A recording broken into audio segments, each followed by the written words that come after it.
안녕하세요. 서울 아산병원 이비인후과 교수 안종호입니다. 여러분은 평소 본인의 목소리를 좋아하시나요? 좋아하는 분도 있고 안 좋아하는 분도 계실 것입니다. 또 평소에는 그럭저럭 불편 없이 지내다가 감기에 걸리거나 코가 막힌 경우 내 목소리가 먹먹하게 들릴 수도 있고, 특히 이관이 막히거나 너무 열리는 이상 증상이 발생하면 듣기가 많이 불편해질 수도 있습니다. 대부분의 분들은 낮은 저음의 따뜻한 목소리를 좋아하시죠? 저도 제 목소리를 들어보면 조금만 더 저음이었으면 좋겠는데 말이죠. 지금까지 이렇게 살아왔으니까 앞으로도 받아들이고 살아야겠습니다.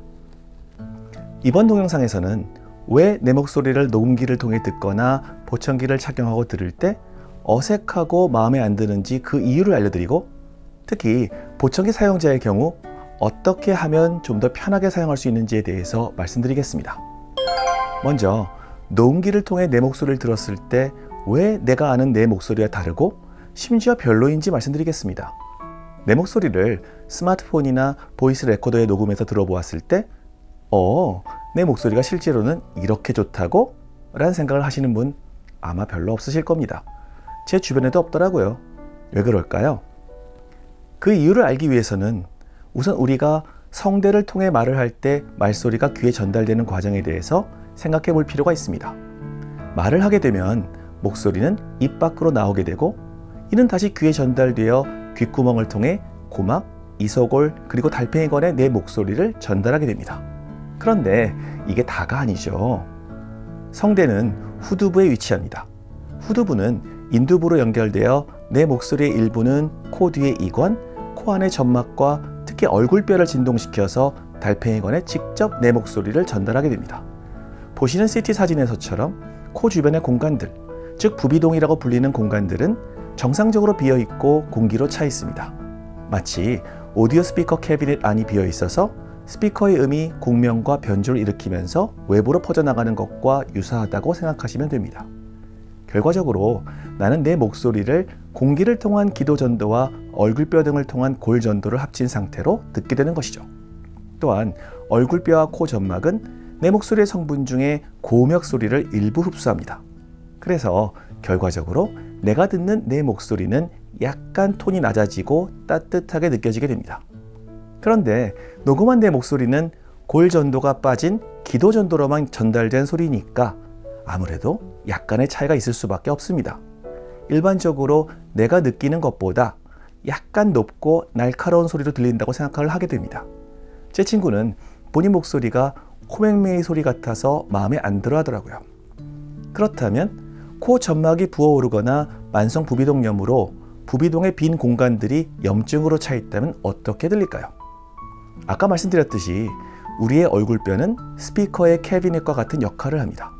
스피커의 캐비닛이 스펀지 등으로 꽉 채워져 있으면 소리가 다르게 들리지, 성대에서는 여전히 똑같은 소리를 만들어내더라도 얼굴뼈뿐만 아니라 부어있는 점막, 코 분비물 등이 고음역의 소리를 더 많이 흡수하게 됩니다. 그래서 결과적으로 내 목소리의 톤이 더 낮게 느껴지고 어색해지는 것이죠.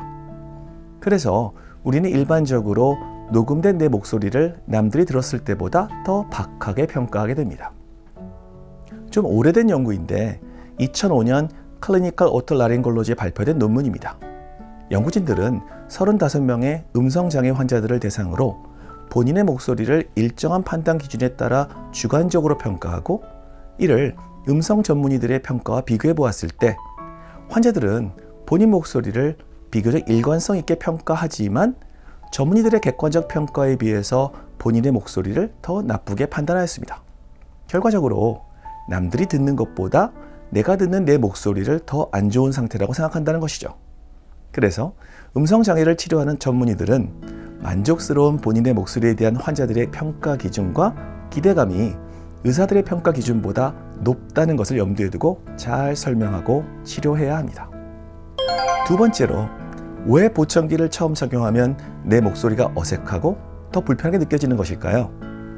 저도 외래에서 보청기를 첫 착용하신 환자들에게 처음 몇 달 동안은 본인 목소리가 어색하게 들릴 수 있기 때문에 보청기를 착용한 상태에서 일부러 책이나 신문 등을 소리내서 읽는 훈련을 하시라고 말씀드립니다.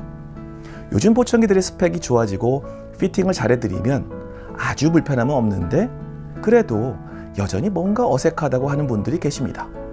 왜 그럴까요? 동영상 초반에 우리는 목구멍에서 나온 소리가 공기를 통해서 귀에 전달되는 기도청력과 얼굴뼈의 진동을 통해 전달되는 골도청력이 합쳐져서 내 목소리로 인식된다고 말씀드렸죠. 보청기를 착용한 상태에서는 기존 골도청력은 그대로 존재합니다. 그런데 공기를 통해 들어오는 내 목소리가 보청기를 통해 변화하면서 예전에 듣던 그대로의 소리가 아니라 일부 주파수 대역의 소리가 변해서 들리고, 특히 보청기를 한 번 더 거치면서 아주 미묘한 소리 전달 시간의 차이가 발생하게 됩니다. 더욱이 귓구멍에 무언가 들어있으면 마치 동굴에 들어오거나 손가락으로 귓구멍을 막았을 때처럼 먹먹해지게 되죠. 그래서 보청기를 착용하면 내 목소리가 또 다르고 어색하게 들리게 되는 것입니다. 그래서 충분한 시간을 갖고 적응 훈련을 하는 것도 중요하고, 정확한 보청기 피팅과 청력에 따른 보청기 형태를 결정하는 것이 중요합니다.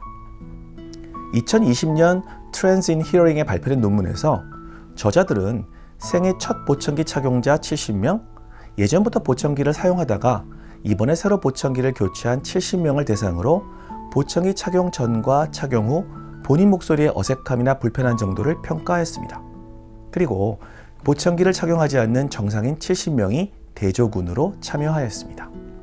이들의 평가 결과 정상인들에 비해서 보청기 첫 착용자 그리고 기존 착용자 모두에서 보청기 착용 후 난청으로 인한 불편함은 감소했는데, 본인 목소리가 어색해져서 생기는 불편함은 보청기 첫 착용자에서만 보청기 착용 전에 비해서 착용 후에 더 커졌고, 기존 보청기 착용자는 보청기를 착용하고 내 목소리가 어색해서 생기는 불편함이 감소하는 것을 확인하였습니다.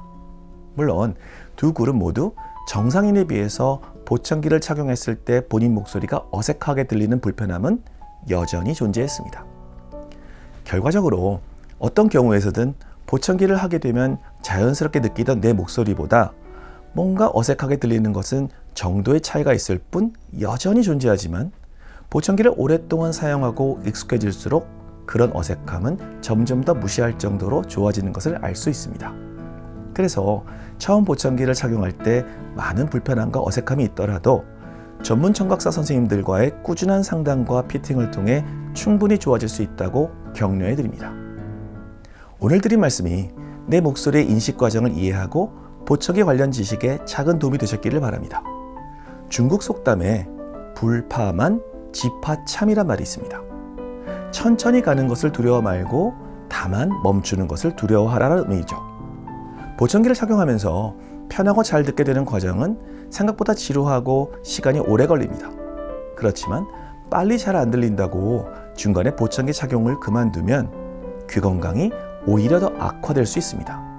그래서 꾸준하고 끈기 있게 보청기를 통한 건강한 듣기 생활을 해야겠습니다. 감사합니다. 건강하고 즐거운 하루 되세요.